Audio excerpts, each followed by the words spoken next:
Welcome, everybody. Welcome to the Talk With Kiet podcast, where we connect people, ideas, and capital to help make a difference in the world. Today, I am on with the myth, the legend, Steve Miller. Steve is a successful serial entrepreneur as well as an amazing investor in startups.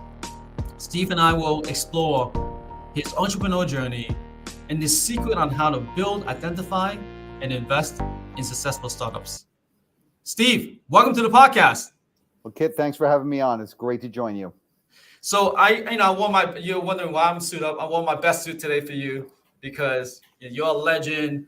I mean, Steve, I remember the first time I was introduced to you by Tom Price. This was That's right. at least 14, 15 years ago. Tom was like, Steve, this is Kit. He's the new kid in the block running a loan pricing service. And I was just in awe because you were surrounded by everybody. And you're quite gracious throughout my career since then in being a great advisor, mentor, and all the above. So thank you for being on today. Absolutely. Feelings mutual. It's been a great journey with you. And where we typically start on this podcast is really to explore how you got to where you are. So really about your start. So for the audience, how do you get your start? Like where do you start your career? So I was very fortunate early on to have two jobs working for entrepreneurs. So my first job in New York when I was still in college was for a company called Strategic Intelligence Systems, which sounds like a branch of the CIA. But what it was this really innovative idea that a woman named Ruth Stannett got and started. She had been the head of knowledge management, library services, whatever you want to call it, I believe at M&M Mars, and realized that with the advent of mainframe computers in the 80s, you could take a lot of what they were doing on paper and the old-fashioned microfiche way and put it up onto mainframes, tag it, and search it.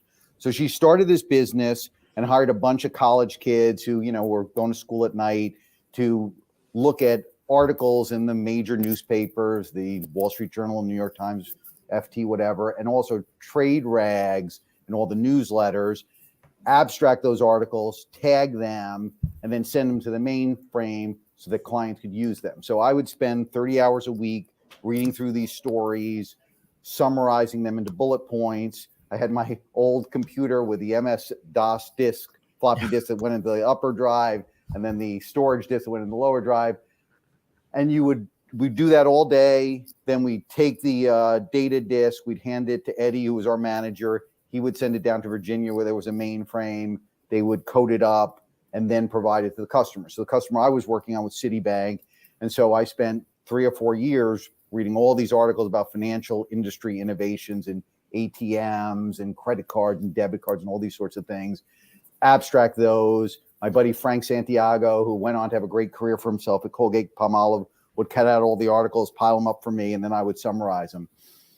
And working for her really opened my eyes to what entrepreneurs could do. I, never really thought about it. Then when I left Strategic Intelligence System, I joined a company that was super innovative back in the day called Loan Pricing Corporation, which you're familiar with, and a lot of the people who our mutual friends are. Started by a guy named Chris Snyder, who is an absolutely fabulous entrepreneur. And, he's 80 years old now and still filled with energy around product ideas and business ideas and all those sorts of things. Chris had been trained up by a legendary entrepreneur, true legend, named Otto Eckstein, who started DRI, which was a macroeconomic information service, sold that service back in the day to McGraw-Hill, which was the prior name of Standard & Poor's.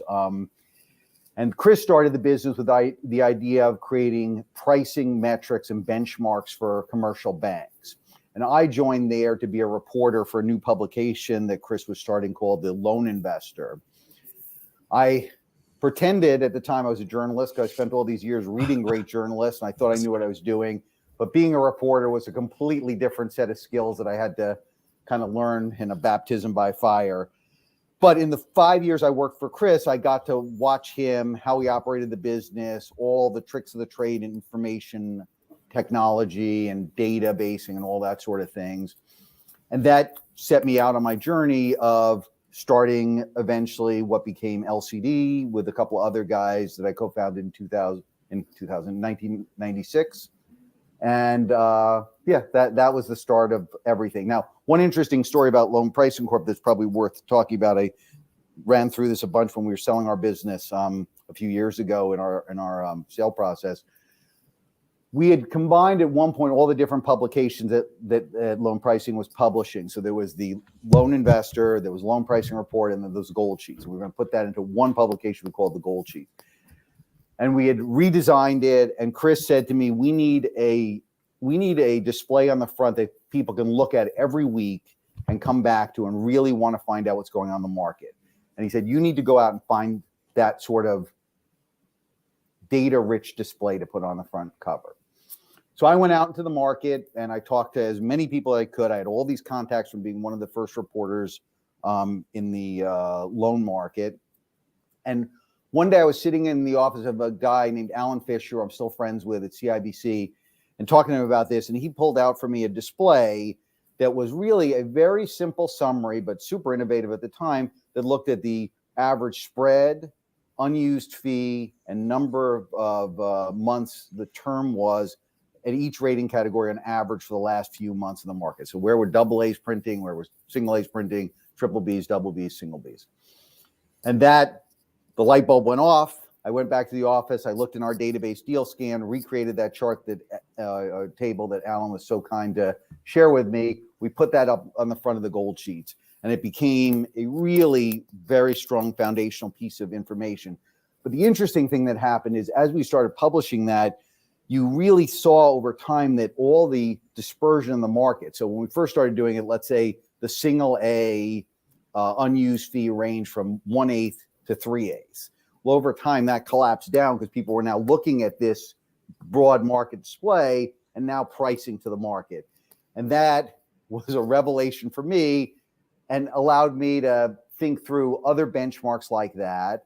And so I went around and I stole ideas from all over the place, from what Marty Fritzen was doing in the high yield market, what people were doing in the investment grade market, from some of the really interesting analytics and analysis that Jim Grant was doing in Interest Rate Observer, and tried to bring all those tools to bear into the loan market. And that's part of the way we built up that franchise at LPC. And eventually we did it with LCD years later.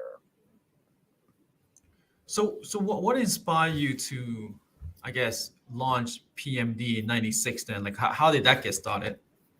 It's a classic story. So I sat and worked at LPC for 5 or 6 years.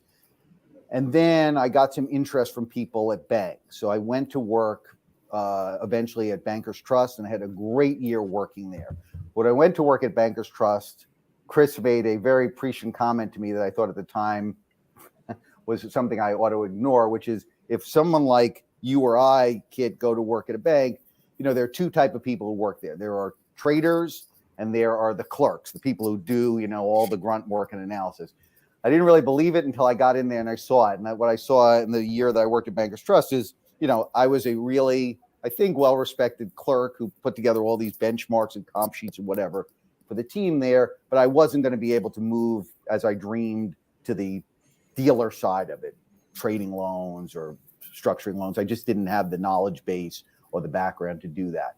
But in my year working at Bankers Trust, what I realized was that every time a new deal came in, there was an absolute fire drill around putting comps together, right? You had to pull all the books off the shelf, repopulate the spreadsheets to look at, okay, what are the last 12 deals we've seen in healthcare or telecom or whatever it was, and not only look at our own deals, but also try and get some market intelligence around what other people were doing and pull that out of IFR or the great, reporting that Chris Donnelly was doing over at Bank Loan Report or whatever else it was. So that gave me the idea to create an industry-wide comps database. And I hooked up with a couple of other guys, one guy who was focused on creating loss statistics, which was really interesting, and eventually got us our deal with S&P for backing. And we started this company. We had really simple displays and simple technology. I had personally, which is horrifying to think about now, built a database in Access that had a little front end and allowed people to do some searching and reporting, right?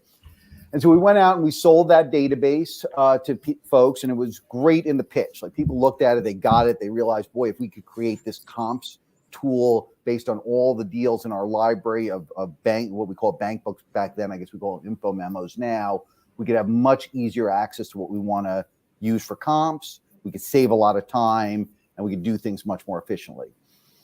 Of course, because the technology we was using was terrible, and because nobody had a complete, and we had all these great benchmarks across the markets, we were able to create those reports, and that's what got traction. So over time, we were able to build up the practice based on having industry-wide data around all the info memos, and then providing people with all of the, relevant statistics around pricing, credit stats, structure of deals, all that by industry, by rating, you name it, we cut it that way.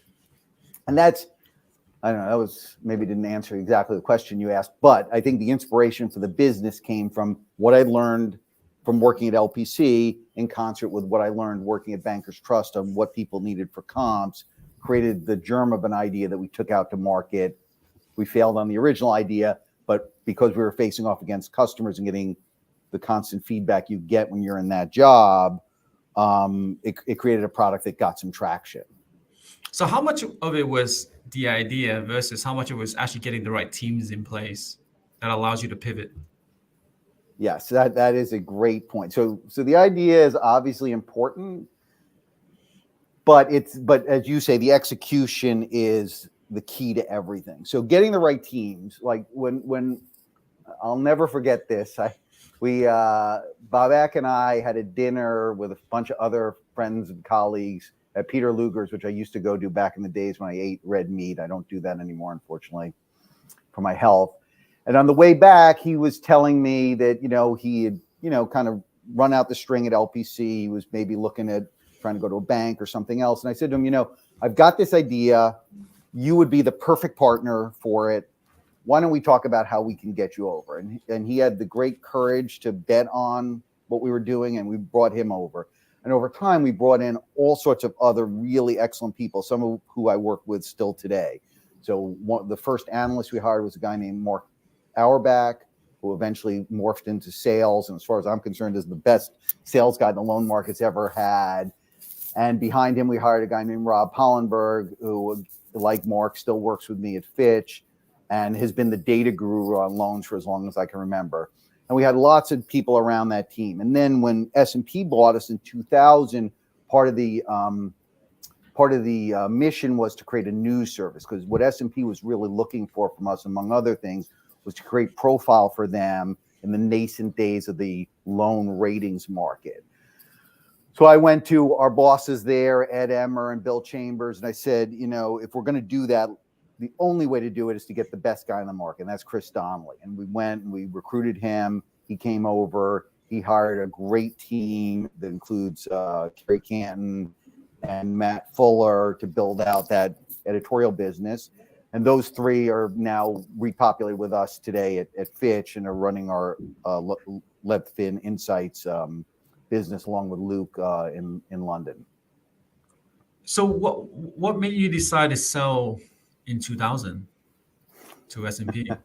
I was young and naive and really not very bright to make that sale. So I think at the time, so much of my net worth was tied up in that business, and it just, it seemed like the right time to sell. Although, as the Morningstar acquisition of LCD showed last year, we sold way too early.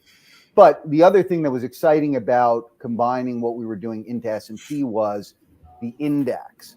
And so I had this idea. I mean, it wasn't my idea. Everybody in the market had it around building a great index for the loan market. The loan market was ready for it. It had, it had flourished to some extent as a cottage industry, but it was really getting to the point where if you were going to build fundraising around CLOs and mutual funds and other things, you needed a great benchmark that had veracity, had a great brand, all that sort of thing. So part of what we were doing at the time that we ended up selling to S&P was we were working with them and the LSTA on creating this index. And it just really fell together nicely around that. So part of the inspiration for selling was, again, I was young and naive, and so were the other guys with me, I think, to some extent. And, we got stars in our eyes around what turned out to be an early and then pretty meager sale. But our ability to then leverage what S&P had on the tech side and the brand side for the index really created something very exciting. And I think was, part of the reason the loan market was able to first. There are a million reasons why. Great people on the dealer side, the returns themselves of the loans, the technology around CLOs. But the index, I think, is a very fundamental and foundational piece that's allowed the loan market to grow. And as I'm fond of saying, any of us who were around in the late 80s and the early 90s and happened to get into the loan market, either because we were on the front end, we were trading loans or structuring them or managing them, or on the back end like I was, looking at all the data and creating, news stories and analytics, had a nice run because the market grew from less than $50 billion of what was traded out to non-bank investors to what, pick a number now, $1.5 trillion plus another trillion of private credit that's in kind of the same ballpark. No, it's massive. But then so you sold in 2000, you stayed there for 16 years. I did. But then you decided to start again. Like what drove that? What happened in 2016? Yeah. So what happened in 2016? It was a combination of two things. One was S&P had just bought this unbelievably impressive business called S&L Financial. And part of the mission of S&L Financial was to integrate all these smaller little fiefdoms that we had at S&P, including LCD and some of the other ones, into more of a, holistic package that would include Capital IQ and S&L and all these great tools, which was absolutely the right thing to do for the business. The guys running S&L, Mike Chin and Nick and all those guys, had absolutely the right idea. It was just the wrong idea for me personally. So it filled me up with a little bit of energy and broke the inertia I had staying at S&P all those years.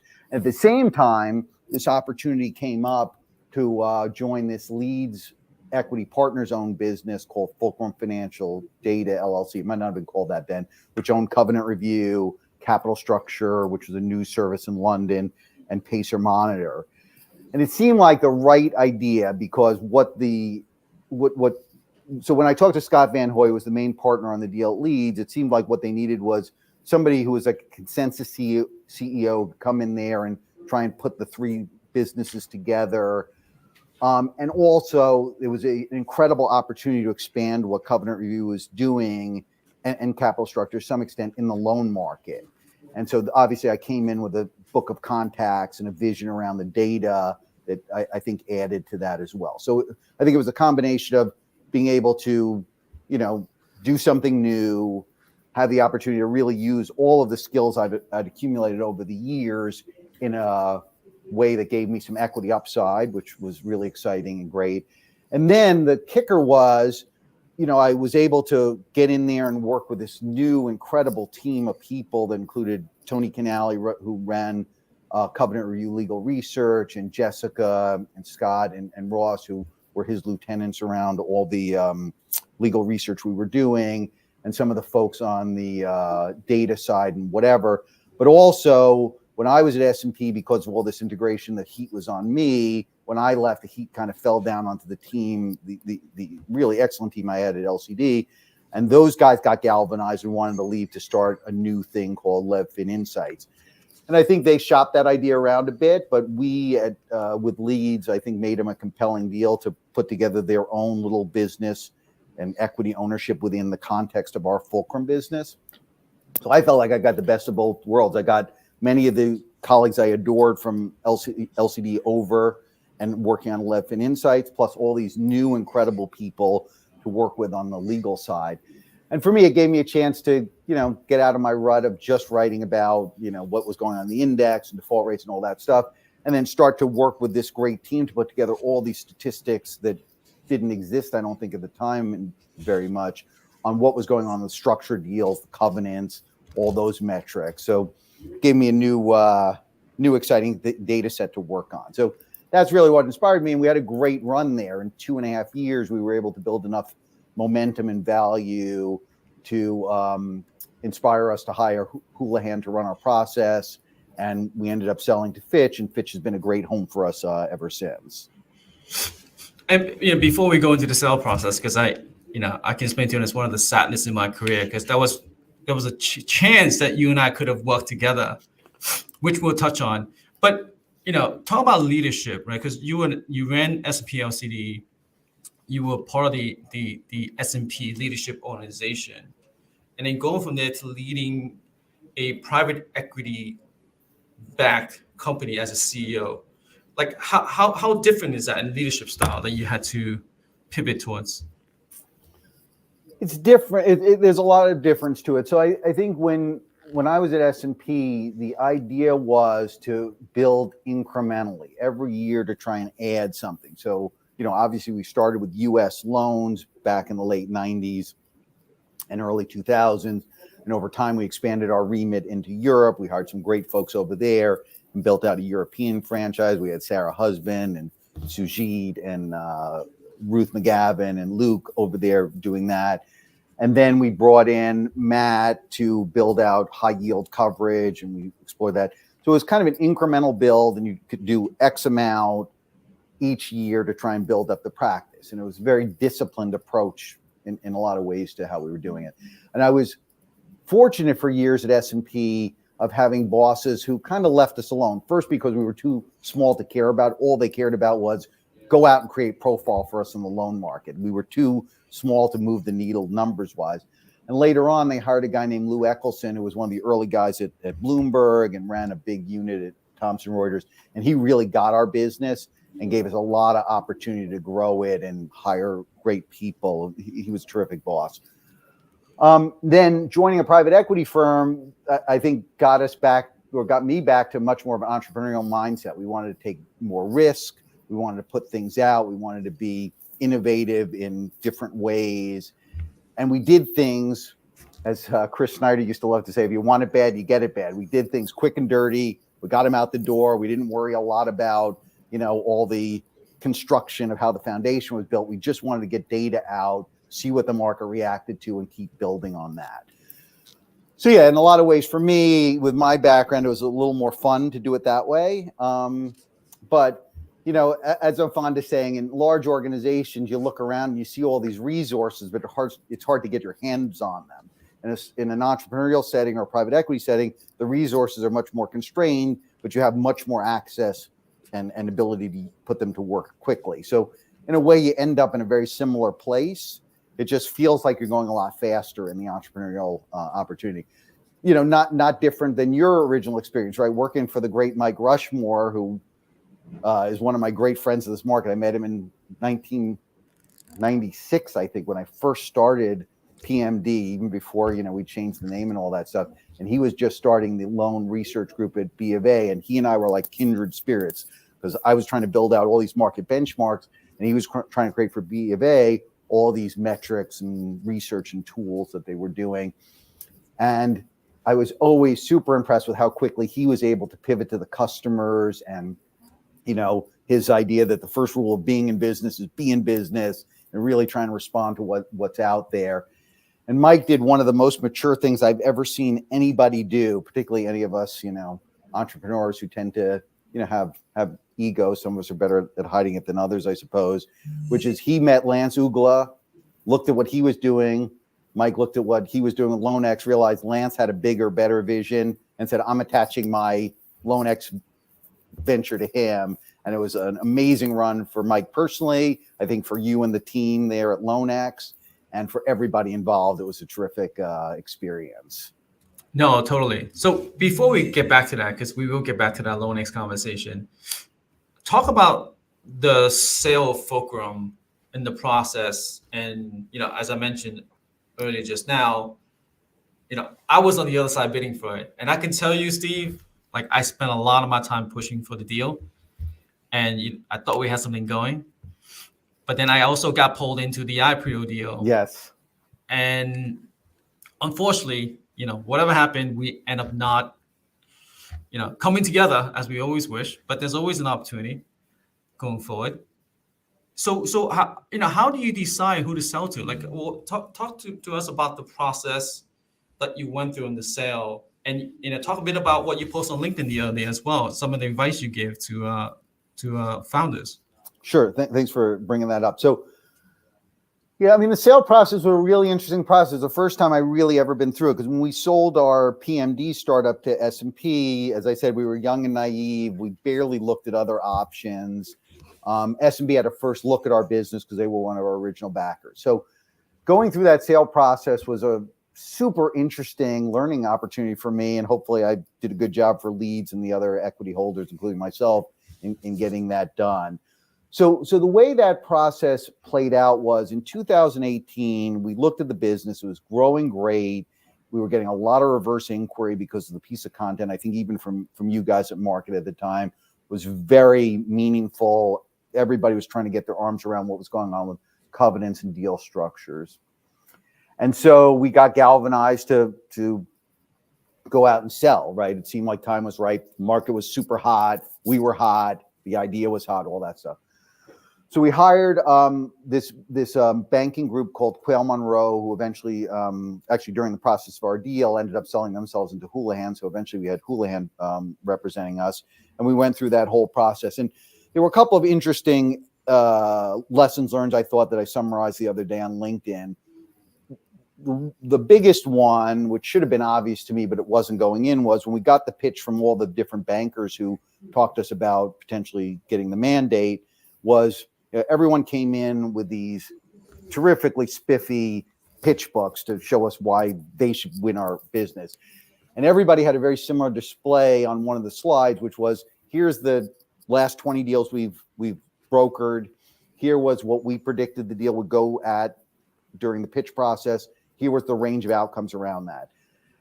And so sitting there, I think I was the one who asked the obvious question, which is, how do we get to the right side of that? How do we get to the outer edge of that envelope? And everybody kind of said the same thing, which should have been obvious, which is when you put your set of numbers together on your forecast, you're going to have to live up to those numbers during your process, because it's going to be obvious in real time how you're doing relative to your forecast. And so that forced us to go back into the well a little bit and work with the bankers to say, all right, what's realistic? And not just on the bottom line, but in each dimension, because everybody cares about not just how much you're adding on EBITDA, but how much you're adding on revenue, what's your growth there, what's your retention rate, what's your upsells, all those sorts of things. And so we put a lot of time and effort into what we thought we could reasonably do in a bullish but not crazy bullish scenario. And then obviously we worked like hell to bring that along. So that was one great lesson learned of that process. Another one that I think was, I didn't really hit this as hard as I should have in that write-up on LinkedIn, but the team. So you talked about team before. The original set of fireside meetings, Tony Canali and I went out with Craig Muir, who was our banker, and we had those. And having Tony there was unbelievably powerful, because that guy is an absolute savant around covenants. He's super passionate, not only about the content he produces, but what it means to the world and to investors. And I think that really helped impress people with, our passion for the business, how important we thought it was, and how committed we were to it, not just today, but post-acquisition, which everybody was looking for. Then during the management meetings, we had a much broader team come in with us. So it was not just Tony and I, but there was Manish Agarwal, who was running commercials for us, Rob Pollenberg, who I mentioned before, and Mark Auerbach, who were the key commercial and data guys on LFI, Meenakshi Kesra, who was the founder of Capital Structure, and Joe Rosen, who was the founder of Pacer Monitor. And I thought we put a good show on. We had a great pitch deck as far as I'm concerned. And we had, I think, a very compelling story. And then, as I mentioned in that write-up, we were in front of one party who I won't mention the name of. And they asked, well, why should, okay, this all sounds good. I like to think they said, maybe they didn't say that, but why should we own you? Like, what would be super compelling for us personally to own you? And I fumbled that answer. I wasn't really prepared for it. I didn't really think about that. I thought we were the pretty girl to dance. Everybody wanted to get our numbers, but it was a good question. And after the meeting, Craig got an email from those guys saying that we're passing because, these guys couldn't articulate why we should be the right owners for this business. And that was obviously a wake-up call for me. And I'll be forever grateful to Craig for having the courage to forward that email to me. So after that, we came up with what we call the Letterman list, right? The top 10 reasons why you, Kit, should own this business, or whoever we were talking to at the time. And that would come roughly in the middle of the presentation, and people were, on their phones and looking away and doing all sorts of things. And as soon as we said, we think you guys would be a great owner for this business, and here's the 10 reasons we think why, everybody locked in, they focused, people picked their pens up and started taking notes. And it was an incredibly strong set piece for us. So I'm really happy we did that, and very, very convinced in my mind that it resulted in more bids and higher bids. Now we ended up being acquired by Fitch, which I think was the right buyer for us because they had the right vision, which we fit into really nicely. Later on, they bought Credit Sites and brought Peter Pettis in. He's running the whole group now, and it's a nice vision for it. We had some offers from private equity firms. Strategics, as you know, Kit, from your days at Market, are more inclined to pay more, which the current private equity firm likes better. And so those never really raised to the top of the list. In the end, we had a few bidders, including your firm, although Market ended up fading because of IPO. And so that's how we ended up, going through our process. We had a lot of interest. We took 5 buyers into the second round and ended up with a very strong outcome with Fitch. No, it's amazing, and I do agree. I think Fitch is an amazing home for you guys. The other thing I don't think we talked about yet, but I'd like to mention is I was kind of at this, and I was fortunate to be. So when Black Mountain, let me take a quick step back. Do you mind if we do a little diversion into Mountain, or a little digression into Black Mountain? Sure, not at all. So Black Mountain was a firm that, just to refresh everybody's memory, was started in 2006 or 2007, I forget, by Kevin McDonald and Wayne Elpis. And in probably what is the most profitable lunch of my entire professional career was at Hatsuhana, I think in 2006, with Mike Zupon. Mike was leading the effort and the debt management business at Carlyle. And he had discovered Wayne and Kevin, who were out selling, I think, consulting services. And Mike, as usual, with his big brain, had realized what they were doing and their experience in Wall Street office would make them the perfect partner to put together this new front end portfolio management and OEM system that he had desired to buy. And so Mike said to me, he didn't personally have the time to be on the board and, provide some supervision for the business that way, but would I consider doing it? And I jumped at the opportunity because I love Mike and the idea sounded interesting. And he said, all right, let me talk to the guys and I'll introduce you to them if they're interested. So then I got together with them, and when I heard it was Wayne and Kevin, who I knew from their Wall Street office days, I was, even more excited about it than I had been. They sketched out the opportunity. It took me about 10 seconds to say yes. How much can I invest? And I'm happy to be on the board, and I'll be forever grateful to S&P for allowing me to do that through compliance. And so Black Mountain, had terrific success, although the starting point of it was a little harrowing, right? We started it. We realized pretty quickly that we didn't have the right person to sell the business. We had the guy with the right vision, Wayne, who had, been struggling to find a product like this one at Sanctity and wasn't able to. We had the killer technologist with Kevin McDonald, the absolute best. And then we said, all right, we need to bring somebody in who can sell this thing and go out and pound the pavement on it. And so I called up a bunch of the guys at the banks who I knew had some layoffs and said, is there anybody out there who has the right contacts to sell this? And so I had a conversation with Bob Eck. He said, you should talk to this guy, Andy Horowitz. He just got riffed here. He'd be perfect for it. So I called Andy up. He was super skeptical, but I gave him the song and dance. I said, well, look, obviously you're an incredible banker. Eventually you'll go back to that. But in the meanwhile, while the market is, complete free fall, this will give you something to go out and keep your contacts warm and have to talk about. And of course, he came in, he ripped the cover off the ball, ended up being the third partner in the business and co-CEO, and made himself a lot of money. But where I was going with that was that when Black Mountain went through their process originally must have been 2013 or 14 or whatever it was, and sold themselves to Stone Point, they bought a controlling interest, and I stayed on and rolled some of my equity, as did Mike Rushmore, Mike Zupon. And stayed on the board. I got to see one sale process. And then when they ended up selling themselves to Vista, I got to be on the periphery for another sale process.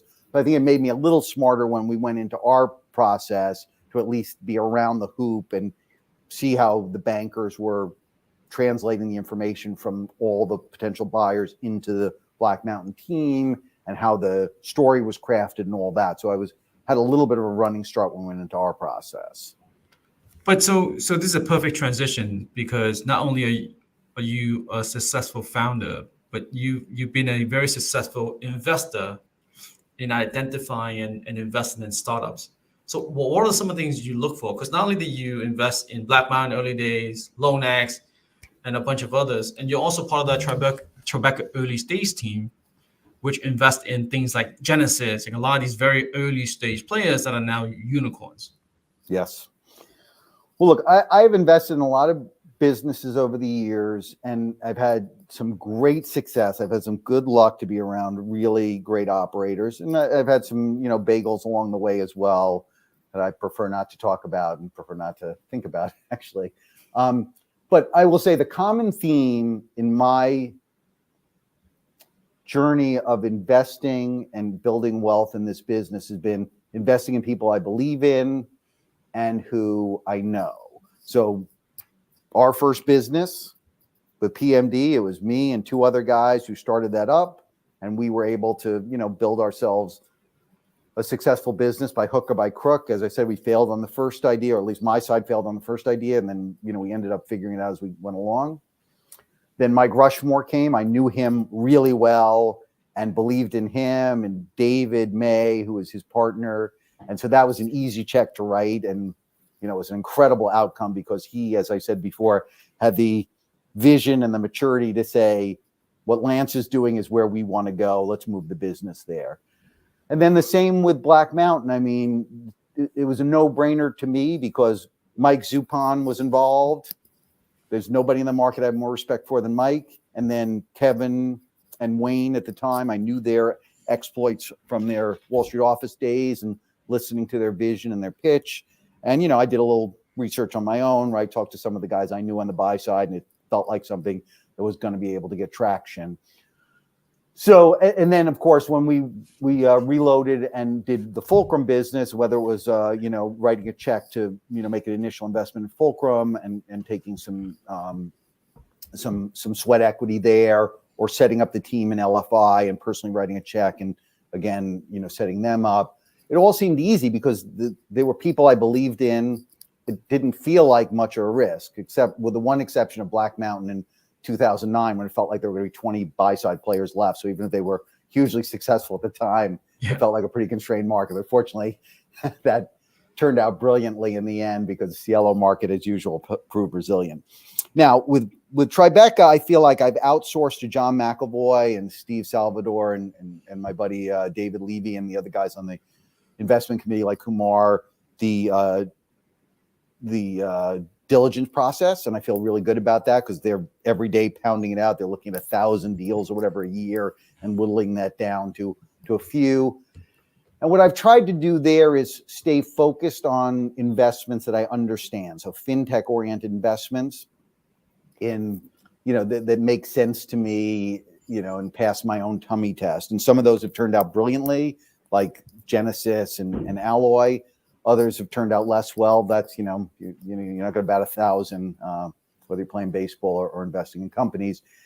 And some, I've passed on that have been great successes, like Policy Genius, because I just didn't get it. It's like, okay, that sounds like, an idea you sketch out of the back of an envelope. We're going to put up a website and do all this comparison on retail insurance rates, but, it turned out great. So I think what I've learned through that experience is probably to put a little money into all of them because John and, the investment committee are doing great work, and bet bigger where I see a real opportunity for something I know.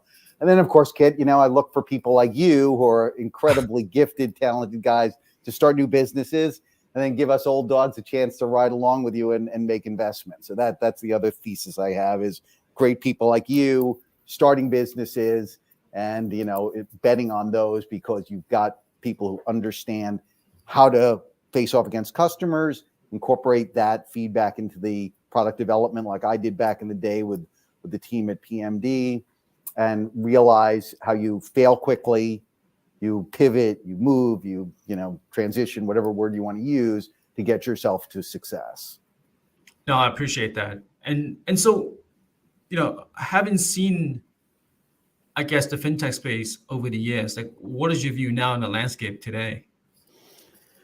I mean, a couple of obvious points. One is everything, even since the market, has pulled back, is extremely expensive. So it's not as easy as it was, let's say, back when we were starting our business. And, we had a great team of original investors. So I failed to mention those guys, but a couple of people who had invested originally in our business, like Mark Gold, who was a trust company in the West at that time, and Jonathan Insall. And Glenn Marshak, I guess, saw in us what I'd hope to see and like to see in other people. And, our pre-money value at the time, I think, was like $1.5 million. So it was like disgracefully low. You can't find a deal. Like if you sketch something on the back of an envelope now, it's worth $3 million or $5 million. So it's hard to invest at that kind of level where you're going to get a, massive upside on the deals the way it was back in the day of our business or Mike Rushmore's business or even what Black Mountain was. So I think that's made it a little more difficult. On the other hand, liquidity is strong. So these companies can find ways to grow and scale and do so along the way in a way you couldn't do 25 years ago. So I think that's been a positive. And of course, the technology gives people the ability to turbocharge now in a way that they couldn't back then. But yeah, so I would say, like in our space, so if I think about my little parochial area that I grew up in the loan market, where I still think I've got the best edge in understanding things, a lot of the ideas are already out there. So it's harder to find center of the plate stuff. Now you got to go around the edge a little more.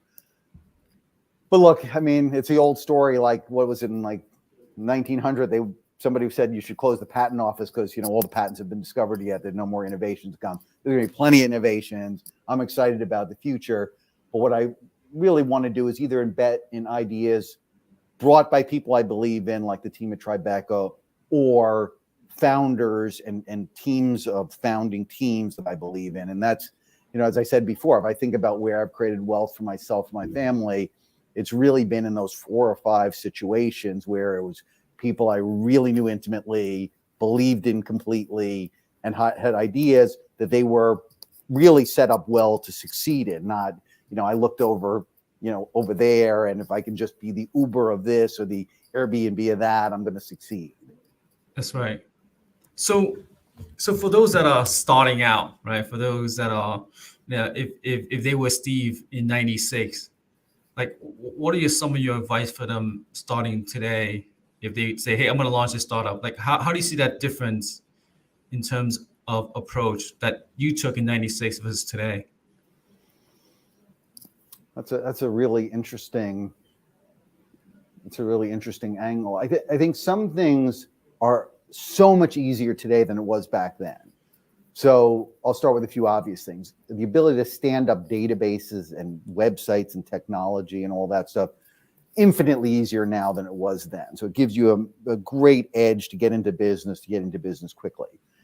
Some of the things that are harder now than I think were back then is, and we were talking about this a little bit before we got on this side of the call, is getting people to sign contracts with all the compliance and process and risk, assessments and all that stuff that banks and other large financial institutions need to go through now versus what it looked like back in the 90s, infinitely more complex and harder to overcome. So I think your ability to be a vendor now and get into business is much quicker and easier, but the difficulty in closing some of these big contracts with big players, I think, is harder, and you need to plan for that. Like your assessment of how quickly you can close the big banks and the big insurance companies and other folks who have, a lot of internal compliance to hack through has got to be realistic in the plan if that's what you're going after. The other thing that I think that I've learned over the years that was a tough lesson for me is it's very hard to drive vendors out of their niche. So I thought when we started LCD News and we got all that going, that some of the other guys in the market would fall away. But the truth is, information vendors, because they tend to do something that customers rely on, obviously, are sticky. So I've come away with the idea that starting a Me Too type business, or whatever you want to call it, is a very hard road to go down. You need an angle that's something new. Just trying to say I can come in and build something that someone else has, but I'm going to do it better, cheaper, more efficiently.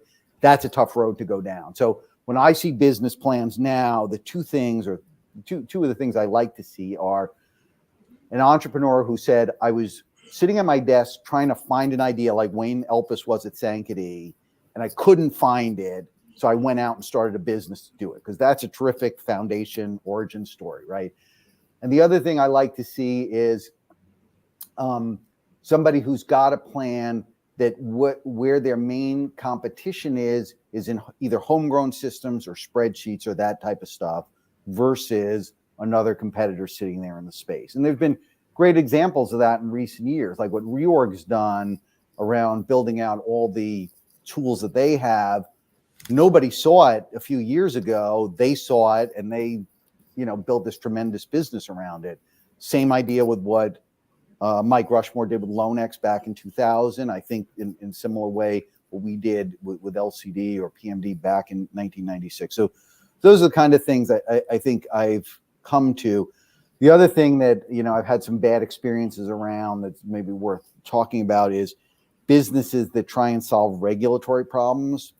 They can be a real issue, because regulations change and morph, and you could find yourself on a bad side of that over time. So it's really, I really like to see more business problems. And I remember when I worked for Chris, he used to go around and say there are 4 ways of selling information products. And I'd love to see something that fits into one of these 4. So the 4 are products that make you money by elevating trading or other opportunities, products that save you money by reducing your expenses or making you more efficient, products that solve issues around internal process or whatever else, and then finally the image products, the products that make you look better, more handsome, or more beautiful to your prospective clients. And so something that can go down one or more of those sleeves and really make a compelling case for it, that's where I get myself pretty interested in them. So for example, with Black Mountain, they were perfect, right? They were competing with homegrown systems and spreadsheets.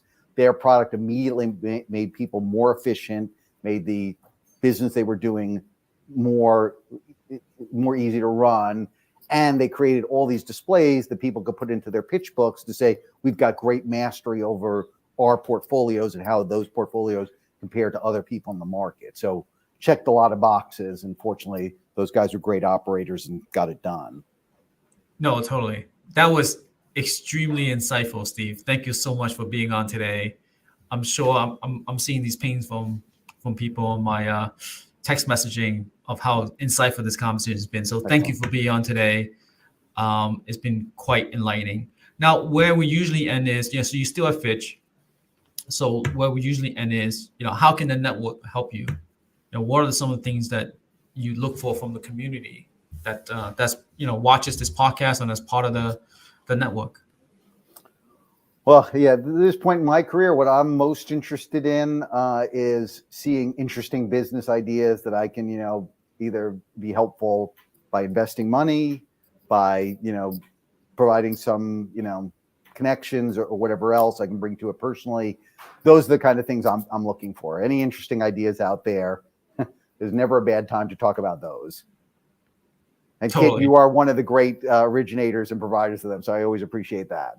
No, thank you, Stephen. Listen, I appreciate all your support throughout the years and your continued support going forward. So thank you for being on, and it's been tremendous. Now, for those that are still on, as usual, thank you for your continued support. And without you, this podcast would not keep going the way it's gone. And I'm just amazed on the feedback, on the participation, on the people. It's been tremendous. So thank you, and thank you. On to next week, I will be on with Al Ramage. So Al is the founder and CEO of Lumi AI and Small Giants Agency. Al and I will talk about his entrepreneurial journey, but also on how to market your startup. So till next week, God bless. Thank you, everyone. Thank you, Steve. Thanks, Kit.